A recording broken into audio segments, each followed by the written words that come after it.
हरि ओम श्री गुरुभ्यो नमः परमगुरुभ्यो नमः श्रीमदानंदतीर्थ भगवत्पादाचार्य गुरुभ्यो नमः श्री वेदव्यासाय नमः भारती सरस्वतीवाय ब्रह्मलक्ष्मी मूलनारायण वासुदेवाय ते नमः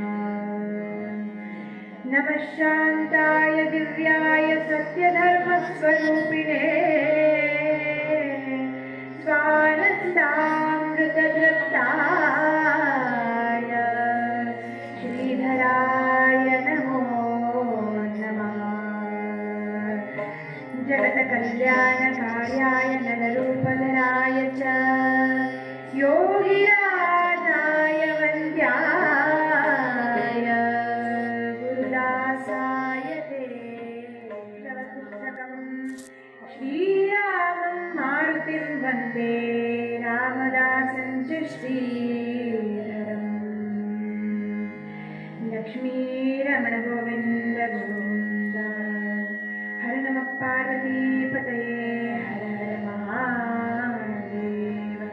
भगवान सद्गुरु श्रीधर स्वामी महाराज की जय। ब्रह्म चैतन्य श्री गुरुदास स्वामी महाराज की जय। सद्गुरु समर्थ रामदास स्वामी महाराज की जय। महारुद्र हनुमान की जय। गजवदना बेडुबे गौरी तनया गजवदना बेडुबे गजवदना बेडुबे गौरी तनया गजवदना बेडुबे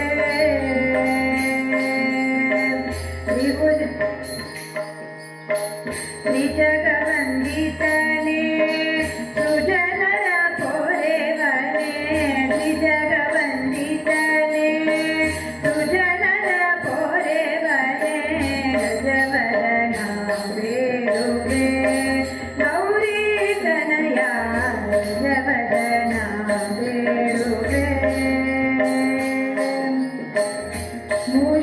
मूषिकवाहन मुनिजन प्रेमा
ಗುಸು ಗುಸು ಬಿಡಬೇಕು, ಮುಸುರೆ ತೊಳೆಯಬೇಕು, ಗುಸು ಗುಸು ಬಿಡಬೇಕು. ಈಶ ಪ್ರೇರಣೆ ಎಂಬ ಹಸಿಯ ಹುಲ್ಲನೆ ಹಾಕಿ, ಈಶ ಪ್ರೇರಣೆ ಎಂಬ ಹಸಿಯ ಹುಲ್ಲನೆ ಹಾಕಿ, ಮುಸುರೆ ತೊಳೆಯಬೇಕು. ಮನದ ಮುಸುರೆ ತೊಳೆಯಬೇಕು, ಹೃದಯದ ಮುಸುರೆ ತೊಳೆಯಬೇಕು.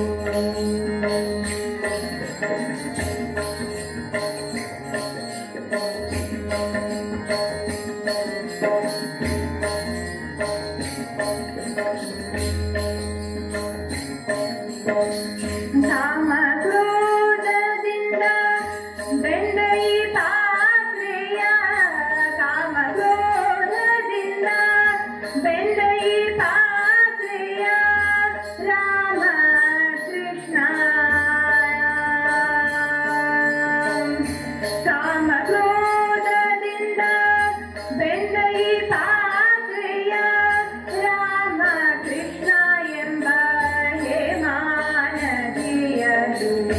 ರಾಮ ಕೃಷ್ಣ ಎಂಬ ಹೇಮಾನದಿಯಲು ಮುಸುರೆ ತೊಳೆಯಬೇಕು. ಮನದ ಮುಸುರೆ ತೊಳೆಯಬೇಕು, ಹೃದಯದ ಮುಸುರೆ ತೊಳೆಯಬೇಕು.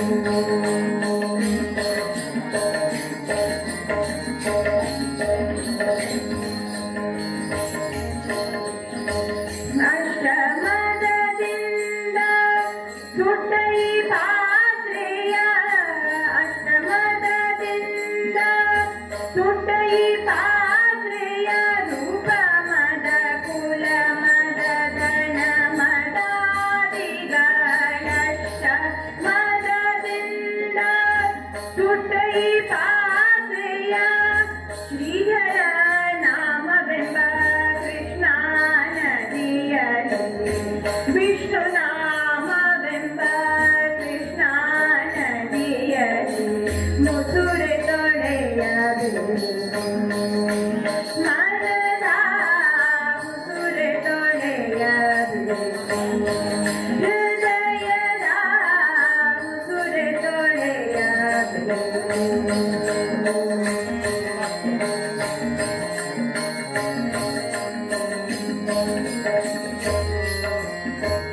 ವಿಷವೆಂಬ ಪಾತ್ರೆಯ ಹಸನಾಗಿ ತೊಳೆದಿಟ್ಟು, ವಿಷವೆಂಬ ಪಾತ್ರೆಯ ಹಸನಾಗಿ ತೊಳೆದಿಟ್ಟು, ವಿಷಜಾಕ್ಷ ಪುರಂದರ ವಿಠಲ ಗರ್ಭಿತು ನಿನ್ನ, ವಿಷಜಾಕ್ಷ ಪುರಂದರ ವಿಠಲ ಗರ್ಭಿತು ನಿನ್ನ, ಮುಸುರೆ ತೊಳೆಯಬೇಕು.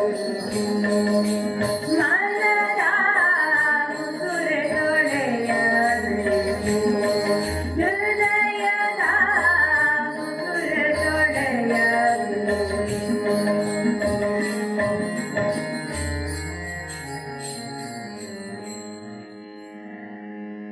ಯದಾ ತೇ ಮೋಹಕಲಿಲಂ ಬುದ್ಧಿರ್ವ್ಯತಿತರಿಷ್ಯತಿ, ತದಾ ಸಂಧಾಸಿ ನಿರ್ವೇದಂ ಶ್ರೋತವ್ಯಸ್ಯ ಶ್ರುತಸ್ಯ ಚ.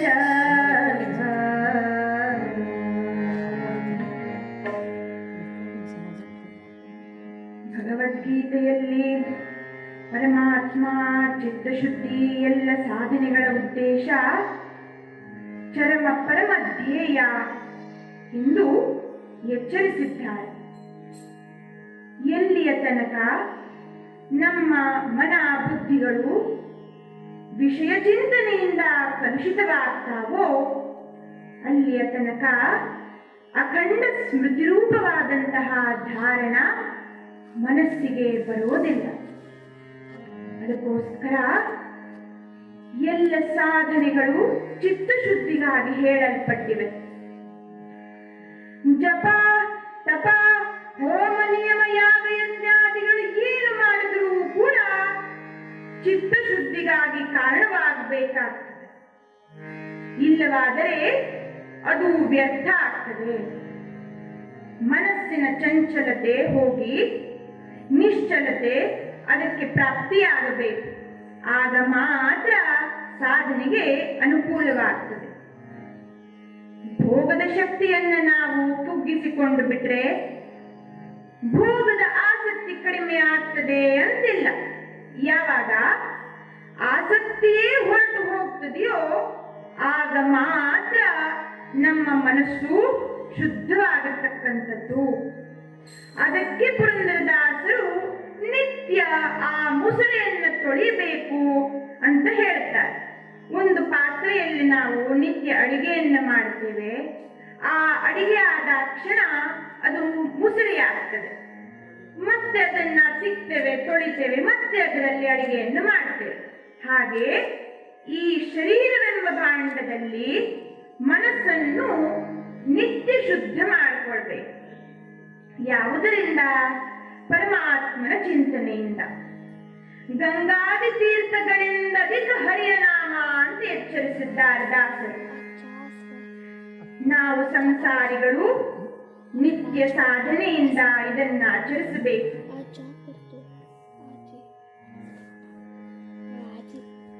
ನಮಗೆ ವಯಸ್ಸಾಯಿತು, ಭೋಗದ ಶಕ್ತಿ ಕುಂದಿದೆ ಅಂದಾಕ್ಷಣ ವೈರಾಗ್ಯ ಬರ್ತದೆ ಅಂತ ಹೇಳಲಿಕ್ಕೆ ಸಾಧ್ಯವಿಲ್ಲ.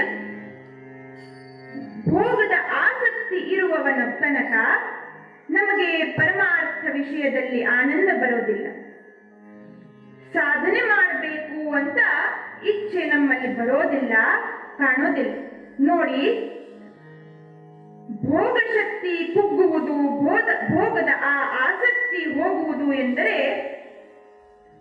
ಮನೆಯಲ್ಲಿ ಮೊಮ್ಮಕ್ಕಳು ಗದ್ದಲವನ್ನು ಮಾಡ್ತಾರೆ ಎಂದು ಆ ಮನೆಯ ಅಜ್ಜಿ ಮಕ್ಕಳಿಗೆ ತಿನ್ನಲಿಕ್ಕೆ ಒಂದಿಷ್ಟು ಚಕ್ಕುಲಿಯನ್ನು ಮಾಡಿಕೊಟ್ಟಿದ್ದಾರೆ. ಎಂಥ ಚಕ್ಕುಲಿ ಎಂದರೆ ಆ ಚಕ್ಕುಲಿಯನ್ನ ಮಕ್ಕಳು ಈ ಮನೆಯಲ್ಲಿ ಕಡಿದರೆ ಪಕ್ಕದ ಮನೆಯವರಿಗೆ ಎಚ್ಚರ ಆಗಬೇಕು.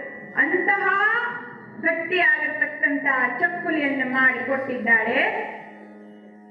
ಮಕ್ಕಳು ಆ ಚಕ್ಕುಲಿಯನ್ನ ಕಡಿತಾ ಕಡಿತಾ ತಿಂತ ಆ ಮನೆಯ ಅಜ್ಜನ ಹತ್ರ ಬರ್ತಾರೆ. ಅಜ್ಜ, ನಿನಗೆ ಚಕ್ಕುಲಿ ಬೇಕೇನೋ ಅಂತ ಕೇಳಿದೆ. ಮುದುಕ ನೋಡ್ತಾನೆ, ಬಾಯಲ್ಲಿ ನೀರುಡ್ತದೆ. ಅವನಂದ, ಹುಚ್ಚ, ಚಕ್ಕುಲಿ ಜಗತ್ತು ತಿನ್ನುವ ಶಕ್ತಿ ನನಗುಂಟೇನೋ? ಭೋಗದ ಶಕ್ತಿ ಕುಗ್ಗಿದೆ, ಜಗತ್ತು ತಿನ್ಲಿಕ್ಕೆ ಆಗೋದಿಲ್ಲ. ಹೋಗು, ನಿನ್ನ ಅಜ್ಜಿ ಹತ್ರ ಹೇಳು, ಒಂದು 20 ಚಕ್ಕುಲಿಯನ್ನ ಪುಡಿ ಮಾಡಿ ತಂದು ಕೊಡ್ಲಿಕ್ಕೆ ಹೇಳು ಅಂತ ಹೇಳಿದೆ. ಮುದುಕನಿಗೆ ಜಗಿದು ತಿನ್ನುವ ಭೋಗದ ಶಕ್ತಿ ಇಲ್ಲ, ಪುಡಿ ಮಾಡಿ ಕೊಟ್ಟರೆ 20 ತಿನ್ನಬೇಕೆಂಬ ಆಸಕ್ತಿ ಉಂಟು. ಎಲ್ಲಿ ತನಕ ಆಸಕ್ತಿ ಇದೆಯೋ ಅಲ್ಲಿ ತನಕ ನಮಗೆ ಭಗವಂತನ ಕುರಿತು ಆನಂದ, ಆ ಪ್ರೀತಿ, ಆ ಭಕ್ತಿ ಉಂಟಾಗೋದಿಲ್ಲ. ಸಾಧನೆ ಮಾಡಬೇಕು ಅಂತ ಕಾಣಿಸೋದಿಲ್ಲ. ಅದಕ್ಕೋಸ್ಕರ ಚಿತ್ತಶುದ್ಧಿಗಾಗಿ ನಿರಂತರ ಪರಮಾತ್ಮನ ನಾಮವನ್ನು ಹೇಳುವಂತ ಆ ಅನಂತ ರೂಪನಾದ ಭಗವಂತನ ಧ್ಯಾನವನ್ನ ಮಾಡು ಎಂಬುದಾಗಿ ದಿವ್ಯ ನಾಮವನ್ನ ಹೇಳ್ತಾ ದಾಸರು ಅಷ್ಟಮದದಿಂದ ಸುಟ್ಟೈ ಪಾತ್ರೆಯ ರೂಪ ಮದ ಕುಲ ಮದ ಧನ ಮದಾದಿಗಳಷ್ಟಮದದಿಂದ ಸುಟ್ಟೈ ಪಾತ್ರೆಯ ವಿಷ್ಣು ನಾಮವೆಂಬ ಕೃಷ್ಣ ನದಿಯಲ್ಲಿ, ವಿಷ್ಣು ನಾಮವೆಂಬ ಕೃಷ್ಣ ನದಿಯಲ್ಲಿ ಮುಸುರೆ ತೊಳೆಯಬೇಕು. ಮನದ ಮುಸುರೆ ತೊಳೆಯಬೇಕು, ಹೃದಯದ ಮುಸುರೆ ತೊಳೆಯಬೇಕು.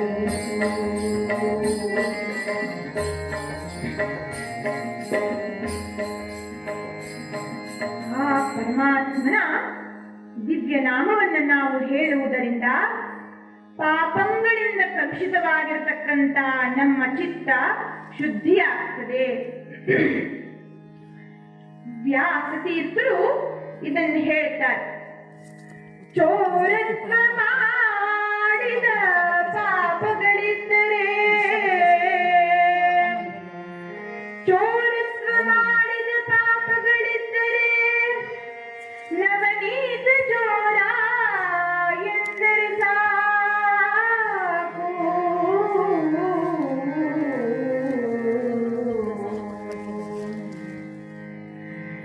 ಜಾರತ್ವ ಮಾಡಿದ ಪಾಪಗಳಿದ್ದರೆ ಹೇ ಗೋಪಿ ಜನಜಾರ ಎಂದರೆ ಸಾಕು. ಕ್ರೂರತ್ವ ಮಾಡಿದ ಪಾಪಗಳಿದ್ದರೆ ಮಾವನ ಕೊಂದವನೆಂದರೆ ಸಾಕು. ಇಂದಿಪ್ಪ ಮಹಿಮೆಯಲ್ಲಿ ವಂದನಾದರೂ ನೆನೆದವರ ಸಂತದ ಸಲಹುವನು ಶ್ರೀಕೃಷ್ಣ.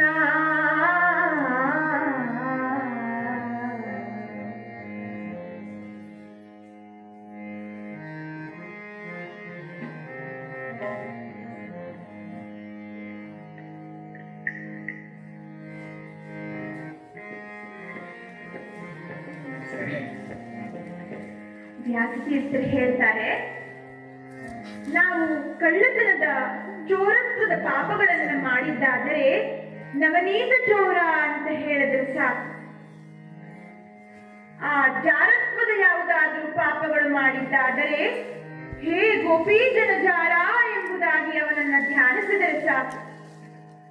ಕ್ರೂರತ್ವದಂತಹ ಯಾವುದಾದರೂ ಪಾಪಗಳು ಮಾಡಿದ್ದಾದರೆ ಮಾವನ ಕೊಂದವನೆಂದರೆ ಸಾಕು ಎಂಬುದಾಗಿ ಹೇಳಿದ್ದಾರೆ.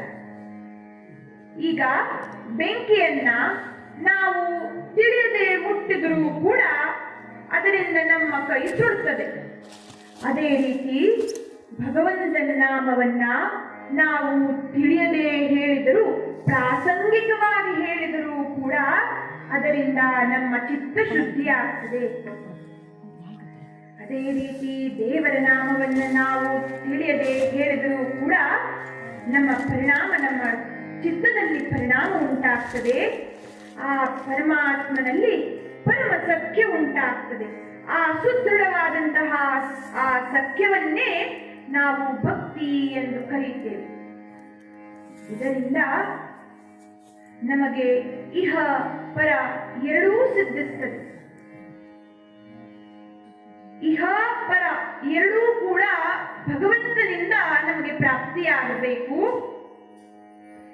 ಇದನ್ನೇ ಪಡೆದ ನಮ್ಮ ಪರಮ ಪೂಜ್ಯ ಮಹಾಬಲೇಶ್ವರ ಮತ್ತು ಶ್ರೀ ಲಕ್ಷ್ಮೀ ದಂಪತಿಗಳು ಗುರುನಾಥನ ಪ್ರೀತಿಗೆ ಪಾತ್ರರಾದ ಕಥೆಯನ್ನು ನಾವು ಅನುಸಂಧಾನ ಮಾಡೋಣವಂತೆ. ಇದರಿಂದ ನಮಗೂ ಕೂಡ ನಮ್ಮ ಗುರುನಾಥನಲ್ಲಿ ಅಂತಹ ಪ್ರೀತಿಯು ಭಕ್ತಿಯು ಪ್ರಾಪ್ತಿಯಾಗಲಿ ಅಂತ ಬೇಡುತ್ತಾ ಕಥೆಯನ್ನು ಪ್ರಾರಂಭಿಸೋಣ. ಮಾಬಲೇಶ ನಾಮಕ ಸದ್ಬ್ರಾಹ್ಮಣದ ಗುರುನಾಥನಿಗೆ ಪ್ರಿಯನವನು. ಮಾಬಲೇಶ ನಾಮಕ ಸದ್ಬ್ರಾಹ್ಮಣ ಗುರುನಾಥನಿಗೆ ಪ್ರಿಯನವನು.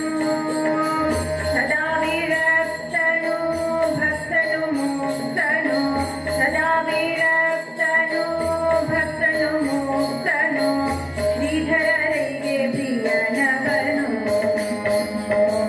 ಮಾಬಲೇಶ ನಾಮಕ ಸದ್ಬ್ರಾಹ್ಮಣ.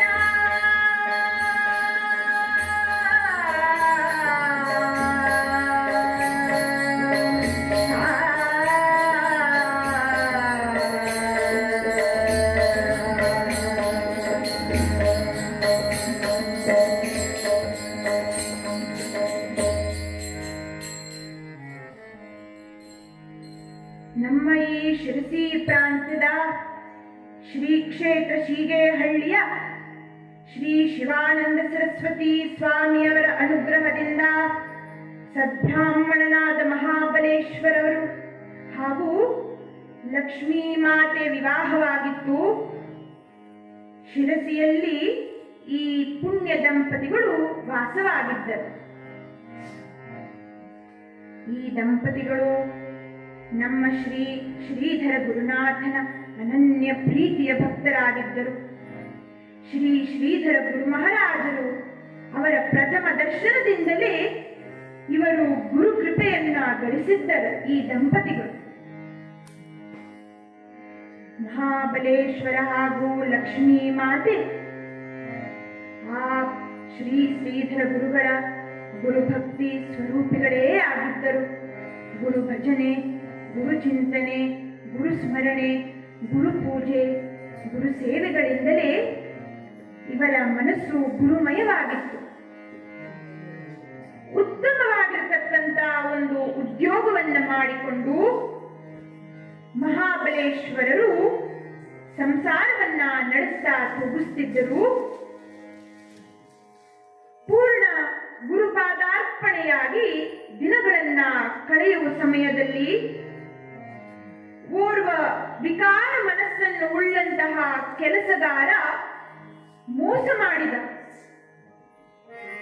ಈ ಪ್ರಭಾವದಿಂದ ಜೀವನದಲ್ಲಿ ಅದರ ಪರಿಣಾಮವಾಗಿ ಬಹಳ ಕಷ್ಟಗಳು ಮಹಾಬಲೇಶ್ವರರು ಅನುಭವಿಸಬೇಕಾಯಿತು. ಆದರೂ ಶ್ರೀಧರರನ್ನ ಧ್ಯಾನಿಸುವುದು, ಭಜಿಸುವುದು, ಶ್ರೀ ಗುರುಭಕ್ತಿಗೆ ಇದೊಂದು ಸಾಧನೆಯಾಯಿತೆಂದು ಮಹಾಬಲೇಶ್ವರರು ಶ್ರೀ ಗುರು ಚಿಂತನೆಯಲ್ಲೇ ಕಾಲವನ್ನು ಕಳೆಯಲಿಕ್ಕೆ ಪ್ರಾರಂಭ ಮಾಡಿದರು. ಹೀಗೆ ದಿನಗಳನ್ನ ಕಳೆಯುತ್ತಾ ಮಹಾಬಲೇಶ್ವರರಿಗೆ ನಮ್ಮ ಶ್ರೀಧರ ಸ್ವಾಮಿ ಮಹಾರಾಜರ ದರ್ಶನ ಬಹಳ ದಿನಗಳಿಂದ ಆಗಲಿಲ್ಲ ಎಂದು ಬೇಸರವಾಯಿತು.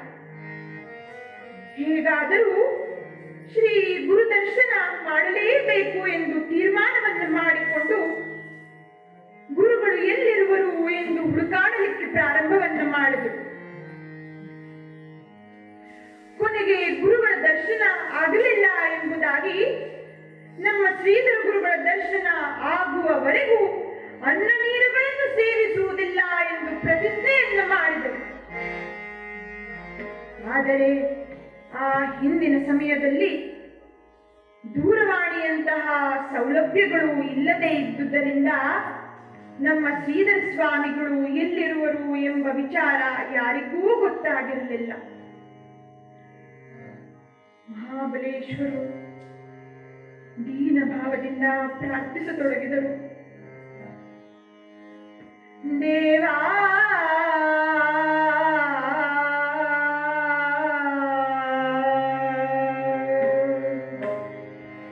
ಹೇ ಶ್ರೀಧರ, ಹೇ ಪ್ರಭು, ನಿನ್ನ ದರ್ಶನವಿಲ್ಲದೆ ನನಗೆ ಅನಾಥವಾದಂತ ಭಾವನೆ ಜಾಗೃತವಾಗ್ತಿದೆ. ದೇವ, ನಿನ್ನನ್ನ ಸ್ಮರಣಗಾಮಿ ಎನ್ನುವರಲ್ಲವೇ ಪ್ರಭು, ನಾನು ನಿನ್ನನ್ನು ಸ್ಮರಿಸುವುದು, ಕರೆಯುತ್ತಿರುವುದು ಕೇಳಲಿಲ್ಲವೇ ದೇವ ಎಂಬುದಾಗಿ ಪ್ರಾರ್ಥನೆಯನ್ನು ಮಾಡುತ್ತಾ ಇದ್ದಾರೆ. ಹೇ ಶ್ರೀಧರ, ಕೃಪಾಘನ, ಭಕ್ತ ಕೈವಾರಿ ಎಂದು ನಿನ್ನ ಕರೀತಾರೆ ತಂದೆ. ಒಮ್ಮೆ ನಿನ್ನ ದಯಾ ದೃಷ್ಟಿ ನನ್ನ ಮೇಲೆ ಹರಿಸು ತಂದೆ ಎಂದು ಪರಿಪರಿಯಾಗಿ ಬೇಡಿಕೊಳ್ಳುತ್ತಿದ್ದರು. ಹೀಗೆ ಮಹಾಬಲೇಶ್ವರರು ಸ್ವಾಮಿಯಾದ ನಮ್ಮ ಶ್ರೀಧರ ಸ್ವಾಮಿಗಳಿಗಾಗಿ ಹಂಬಲಿಸ್ತಾ 3-4 ದಿನಗಳನ್ನ ಕಳೀತಾ ಇದ್ದಾರೆ.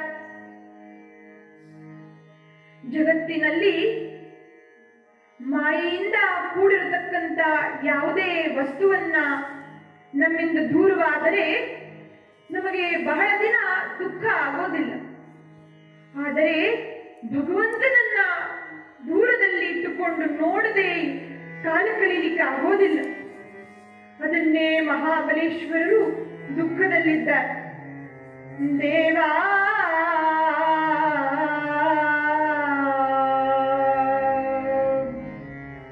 ತುಕಾರಾಮರಂತಹ ಸಾಧು ಸತ್ಪುರುಷರು ತಮ್ಮ ಕೀರ್ತನೆಗಳಲ್ಲಿ ಆ ಅಭಂಗಗಳಲ್ಲಿ ವರ್ಣನೆಯನ್ನು ಮಾಡ್ತಾರೆ.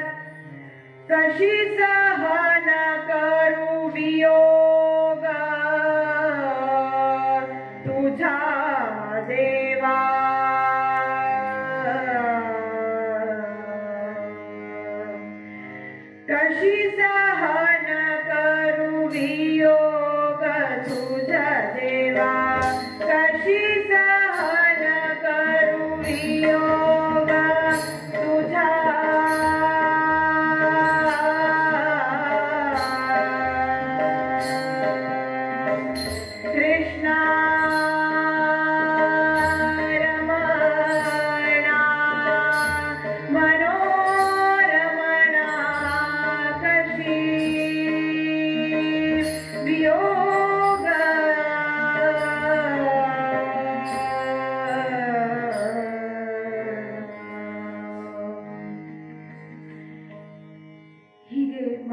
ಮಹಾಬಲೇಶ್ವರರು ಗುರುವಿಗಾಗಿ ಹಂಬಲಿಸುತ್ತಿರುವಾಗ ಇತ್ತ ಪತ್ನಿಯಾದ ಲಕ್ಷ್ಮೀ ಮಾತೆಗೆ ಬಹಳ ದುಃಖವಾಯಿತು. ಮೊದಲೇ ಅನಾರೋಗ್ಯದಿಂದ ಬಳಲಿದ ಶರೀರ, ಈಗ ಅನ್ನ ನೀರುಗಳಿಲ್ಲದೆ ಈ ಶರೀರ ಉಳಿಯುವುದೇ ಎಂದು ಲಕ್ಷ್ಮೀ ಮಾತೆಯು ಕೂಡ ಅತಿ ಭಕ್ತಿಯಿಂದ, ಹೇ ಶ್ರೀಧರ ಗುರುವೇ, ಪ್ರಭುವೇ, ನೀನು ಸರ್ವಜ್ಞನು, ಎಲ್ಲರ ಮನದ ವಿಚಾರಗಳನ್ನ ಅರಿತವನು. ನಮ್ಮ ಮನಸ್ಸು ನಿನಗಾಗಿ ಹಂಬಲಿಸುವುದು ಗೊತ್ತಾಗ್ತಿಲ್ಲವೇ ಪ್ರಭು? ನಿನ್ನ ಹೊರತು ಬೇರೆ ಯಾವುದೇ ದೇವರನ್ನಾಗಲಿ ದೈವಗಳನ್ನಾಗಲಿ ನಾವು ಆಶ್ರಯಿಸಲಿಲ್ಲ ಸ್ವಾಮಿ. ಹೇ ಶ್ರೀಧರ, ಆಪತ್ಬಾಂಧವ, ಗುರುವಿನ ಹೊರತು ಭಗವಂತ ಬೇರೆ ಎಂಬ ಭಾವನೆಯೂ ನಮಗಿಲ್ಲ ಎಂಬುದಾಗಿ ಪ್ರಾರ್ಥಿಸಿದಳು. ಇಲ್ಲಿ ಸರ್ವರ ಅಂತರಂಗದಲ್ಲಿ ವಾಸವಾಗಿರ್ತಕ್ಕಂತಹ ಶ್ರೀಧರರಿಗೆ ಪ್ರಾರ್ಥನೆಯು ಕೇಳದೇ ಇರಲು ಸಾಧ್ಯವೇ? ಅದೇ ಕ್ಷಣವೇ ತಾವು ಇರುವ ಆ ಕಳಲೆ ಕ್ಷೇತ್ರಕ್ಕೆ ಬರುವಂತೆ ಭಕ್ತ ಮಹಾಬಲೇಶ್ವರರಿಗೆ ಸಂದೇಶವನ್ನು ಕಳಿಸಿಕೊಟ್ರು. ಶ್ರೀಧರ ಗುರು ಮಹಾರಾಜರು ಇರುವ ಸ್ಥಳದ ವಿಚಾರ ತಿಳಿದ ಕೂಡಲೇ ಭಕ್ತ ಮಹಾಬಲೇಶ್ವರರಿಗೆ ಬಹಳ ಆನಂದವಾಯಿತು. ಮಹಾಬಲೇಶ್ವರರು ಅನ್ನ ಆಹಾರ ನೀರುಗಳಿಲ್ಲದೆ ಬಹಳ ಕೃಶರಾಗಿದ್ದರು. ಅದಕ್ಕಾಗಿ ಇಬ್ಬರು ಪರಿಚಯದವರನ್ನ, ತನ್ನ ಬಳಗದವರನ್ನ, ಅವರ ಆಶ್ರಯವನ್ನ ಪಡೆದು ನಮ್ಮ ಗುರುಗಳು ವಾಸವಾಗಿದ್ದ ಸ್ಥಳಕ್ಕೆ, ಆ ಕಳಲೆ ಪ್ರಾಂತಕ್ಕೆ ಹೊರಟರು.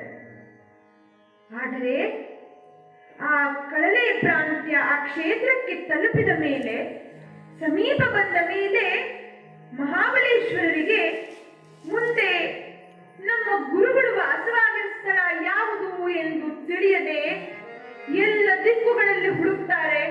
ಆದರೆ ಗುರುಗಳ ಇರುವಂತಹ ಜಾಗದ ವಿಷಯ ಇಲ್ಲಿಯೂ ಯಾರಿಗೂ ತಿಳಿಯಲಾಗ್ತಿಲ್ಲ. ಆದರೆ ಸರ್ವ ಜಗತ್ಪಾಲಕನು, ಪರಮ ಪೂಜ್ಯಗಳಾಗಿರ್ತಕ್ಕಂಥ ನಮ್ಮ ಶ್ರೀಧರ ಗುರುಗಳು ತತ್ಕ್ಷಣವೇ ತಮ್ಮ ದರ್ಶನಕ್ಕಾಗಿ ಬಂದ ಓರ್ವ ಭಕ್ತನನ್ನ ಗುರುಗಳು ಕರೆದು, ತಮ್ಮ, ನನ್ನ ಪ್ರೀತಿಯ ಕಂದನೊಬ್ಬನು ನನಗಾಗಿ ಹಂಬಲಿಸುತ್ತಾ ಆಹಾರ ನಿದ್ರೆಗಳಿಲ್ಲದೆ ಬಳಲಿದ್ದಾನೆ. ಆತನಿರುವ ಆ ಸ್ಥಳ ನಾನಿರುವ ಆ ಸ್ಥಳವನ್ನು ಅವನಿಗೆ ತಿಳಿಯದೆ ಮಾರ್ಗದ ಪಕ್ಕದಲ್ಲಿ ಕುಳಿತುಕೊಂಡಿದ್ದಾನೆ. ನೀನು ಈಗಲೇ ಹೋಗಿ ಅವನನ್ನು ನನ್ನೆಡೆಗೆ ಕರೆದುಕೊಂಡು ಬಾ ಎಂದು ಆಜ್ಞಾಪಿಸಿದರು. ಆ ಭಕ್ತನು ತಕ್ಷಣವೇ ಮಹಾಬಲೇಶ್ವರರು ಇದ್ದ ಆ ಜಾಗಕ್ಕೆ ಬಂದು ಗುರುಗಳು ಆಜ್ಞಾಪಿಸಿದ ವಿಷಯವನ್ನು ತಿಳಿಸಿ ಅವರನ್ನ ಗುರುಗಳು ಇರುವಂತಹ ಕುಟೀರ ಇರುವ ಆ ಜಾಗಕ್ಕೆ ಕರೆದುಕೊಂಡು ಹೋದರು. ಆ ಕುಟೀರ ಸಮೀಪ ಬಂದು ತಲುಪಿದ ಕೂಡಲೇ ಮಹಾಬಲೇಶ್ವರರಿಗೆ ಕುಟೀರದ ಒಳಗೆ ಹೋಗಲಿಕ್ಕೂ ಶಕ್ತಿ ಇರಲಿಲ್ಲ. ಆದರೂ ತನ್ನ ಬಳಗದವರ ಕೈಯನ್ನು ಹಿಡಿದು ಗುರುಗಳ ಕುಟೀರ ಪ್ರವೇಶ ಮಾಡಬೇಕು ಅನ್ನುವಷ್ಟರಲ್ಲಿ ನಮ್ಮ ಕರುಣಾಮಯಿಗಳಾಗಿರ್ತಕ್ಕಂತಹ ಶ್ರೀಧರ ಸ್ವಾಮಿಗಳು ಓಡೋಡಿ ಬಂದು ಮಹಾಬಲೇಶ್ವರನ್ನ ಬಿಗಿದಪ್ಪಿಕೊಂಡ್ರು ಮತ್ತು ತಾವೇ ಕುಟೀರದ ಒಳಗೆ ಮಹಾಬಲೇಶ್ವರನ್ನು ಒಳಗೆ ಕರೆದುಕೊಂಡು ಹೋದರು. ತಮ್ಮ, ಯಾಕೆ ನಿನ್ನ ಕೈ ಬಿಡುವೆನು ನಾನು ಎಂದು ಯೋಚನೆಯನ್ನು ಮಾಡಿದೆಯಾ? ನನಗಾಗಿ ಅನ್ನ ನೀರು ಬಿಟ್ಟು ನೀನು ಕರೆಯುವ ಅವಶ್ಯಕತೆ ಇದೆಯಾ ಮಗು? ನನಗೆ ಕೇಳಲಿಲ್ಲ ಎಂದು ಭಾವಿಸಬೇಡ ಮಗು. ನಿನ್ನ ಮೇಲೆ ನನ್ನ ಪೂರ್ಣ ಅನುಗ್ರಹವಿದೆ ಮಗು. ಈಗ ನಿನ್ನ ಈ ದೇಹ ಬಹಳ ದಣಿದಿದೆ ಎಂಬುದಾಗಿ ದಯಾಮಯರಾಗಿರ್ತಕ್ಕಂಥ ಶ್ರೀಧರರು ಮಹಾಬಲೇಶ್ವರರಿಗೆ ತಮ್ಮ ಹಸ್ತದಿಂದಲೇ ಹಣ್ಣನ್ನು ಕತ್ತರಿಸಿ ಕೈಯಲ್ಲಿ ಕೊಟ್ಟರು ಮತ್ತು ಪ್ರಸಾದ ಸ್ವೀಕರಿಸುವಂತೆ ಆಜ್ಞಾಪಿಸಿದರು. ಸ್ವಲ್ಪ ಸಮಯದ ನಂತರ ಮಹಾಬಲೇಶ್ವರರ ಆ ಸರ್ವ ಜೀವನದ ಸಂಗತಿಯನ್ನ ವಿಚಾರಿಸಿದ ಶ್ರೀಧರರು ಕೇಳ್ತಾರೆ, ಮಗು, ನೀನು ಪುನಃ ಉದ್ಯೋಗ ಮಾಡುವಂತಿದ್ದರೆ ಅದಕ್ಕೆ ಬೇಕಾಗುವ ಧನವನ್ನು ನಾನು ಅನುಗ್ರಹಿಸ್ತೇನೆ ಎಂಬುದಾಗಿ ಹೇಳಿದಾಗ ಮಹಾಬಲೇಶ್ವರರು, ಹೇ ಸದ್ಗುರುನಾಥ ಶ್ರೀಧರ, ನಿನ್ನ ಬಳಿಗೆ ಬಂದು ಅಲ್ಪವಾಗಿರ್ತಕ್ಕಂಥ ಈ ಆಸ್ತಿ ಧನವನ್ನು ನಾನು ಕೇಳುವುದರಿಂದ ಅದರಿಂದ ಏನು ಪ್ರಯೋಜನವಾಗುವುದಿಲ್ಲ ಪ್ರಭು. ಹೇ ಶ್ರೀಧರ, ಭಕ್ತವತ್ಸಲ, ಮೋಕ್ಷಶ್ರೀಯನ್ನು ಧರಿಸಿರ್ತಕ್ಕಂತಹ ಭಕ್ತರನ್ನು ಭವದಾಡಿಸಲು ಬಂದ ಭಗವಂತ ನೀನು. ನಿನ್ನಲ್ಲಿ ಬೇಡುವುದೊಂದೇ ಪ್ರಾರ್ಥನೆ, ಈ ಜೀವನಾದ್ಯಂತ ನಿನ್ನ ಪಾದ ಸೇವೆ ನನಗೆ ದಯಪಾಲಿಸು ತಂದೆ. ನನ್ನ ಮನೆಯು ನಿನ್ನ ಚರಣಾಲಯವಾಗಬೇಕು. ಯಾರೇ ಬಂದರೂ ನಿನ್ನ ಚರಣ ತೀರ್ಥದಿಂದ ಅವರ ಸಂಕಟ ದೂರವಾಗಿ ನಿನ್ನ ಅನುಗ್ರಹ ಪ್ರಾಪ್ತಿಯಾಗಬೇಕು ಎಂದು ಪ್ರಾರ್ಥಿಸಿದರು. ಆಗ ಶ್ರೀಧರ ಗುರು ಮಹಾರಾಜರು ತಮ್ಮ ಶ್ರೀ ದತ್ತನ ಆಜ್ಞೆ ಏನಾಗುವುದೋ ನೋಡುತ್ತೇನೆ ಎಂದು ಸಾಯಂಕಾಲದ ಸ್ನಾನಕ್ಕೆ ತೆರಳಿದರು.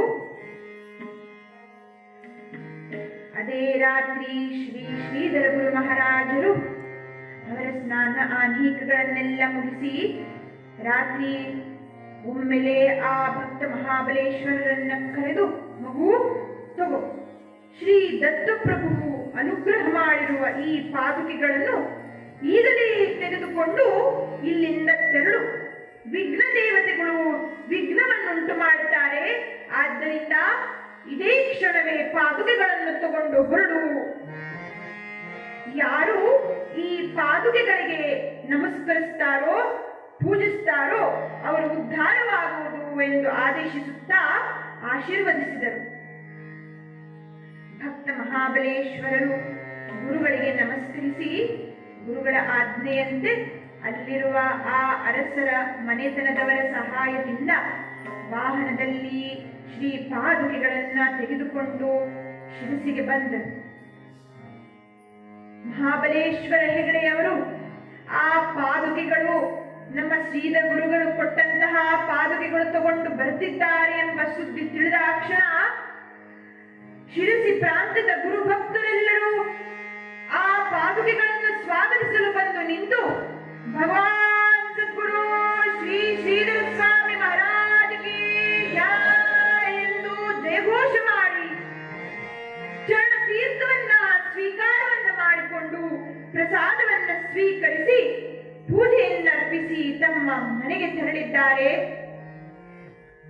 ಮತ್ತೆ ಮಹಾಬಲೇಶ್ವರ ಹಾಗೂ ಲಕ್ಷ್ಮೀ ದಂಪತಿಗಳು ನಿತ್ಯ ಬೆಳಗಿನ ಜಾವ ಬ್ರಾಹ್ಮಿ ಮುಹೂರ್ತದಲ್ಲಿ ಪೂಜೆಯನ್ನು ಮಾಡಿ ಶ್ರೀಧರ ಗುರುಗಳ ಅನುಗ್ರಹಕ್ಕೆ ಪಾತ್ರರಾಗ್ತಾರೆ ಎಂಬುದಕ್ಕೆ ಈ ಕಥಾ ಭಾಗವನ್ನ ನಮ್ಮ ಗುರುಗಳಾಗಿರ್ತಕ್ಕಂಥ ಶ್ರೀ ಗುರುದಾಸ ಬ್ರಹ್ಮ ಚೈತನ್ಯ ಶ್ರೀ ಗುರುದಾಸ ಸ್ವಾಮಿಗಳ ಪಾದಾರವಿಂದಗಳಲ್ಲಿ ಅರ್ಪಿಸುತ್ತಾ